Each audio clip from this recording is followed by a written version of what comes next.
সমাজ যত আধুনিক হচ্ছে ততই উচ্ছৃঙ্খল হয়ে পড়ছে পড়ুয়ারা। শিক্ষাঙ্গনে পড়ুয়াদের বেপরোয়া মনোভাব রুখতে এবার বিদ্যালয়ে ফিরুক বেতের লাঠি, তার পক্ষেই সওয়াল করল কেরল হাইকোর্ট। সম্প্রতি একটি মামলার পর্যবেক্ষণে একথা জানিয়েছে কেরল হাইকোর্ট।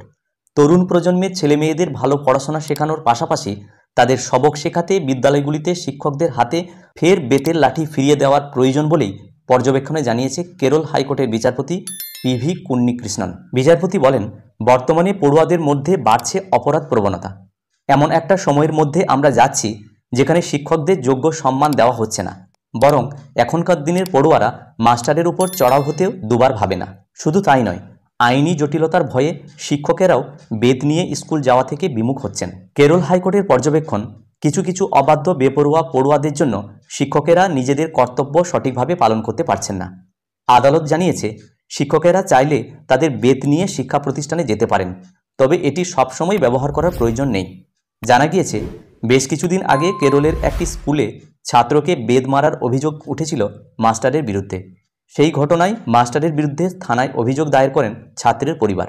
এখানেই না থেমে ঘটনার জল গড়ায় কেরালা হাইকোর্ট পর্যন্ত। শনিবার সেই মামলায় শিক্ষককে জামিন দিয়েছে আদালত। বিচারপতির পর্যবেক্ষণ, কোনো ঘটনা ঘটার সঙ্গে সঙ্গে পুলিশ আগে পুরো বিষয়টা ভালো করে তদন্ত করবে, তারপরই পরবর্তী পদক্ষেপ নেওয়া উচিত। যাই হোক, এই পুরো প্রতিবেদনটি অনলাইন পত্রিকায় প্রকাশিত হয়েছে। আমি এই প্রতিবেদনটি এই ভিডিওর মাধ্যমে হুবহু শেয়ার করার চেষ্টা করলাম। যদি ভিডিওটি ভালো লাগে এবং কাজে লাগে তাহলে অবশ্যই লাইক, শেয়ার এবং কমেন্ট করা যেতে পারে, এবং চ্যানেলে সাবস্ক্রাইব না থাকলে নিত্য নতুন আপডেট পাওয়ার জন্য অবশ্যই চ্যানেলটি সাবস্ক্রাইব করে রাখা যেতে পারে। সকলে ভালো থাকুন, সুস্থ থাকুন। ধন্যবাদ।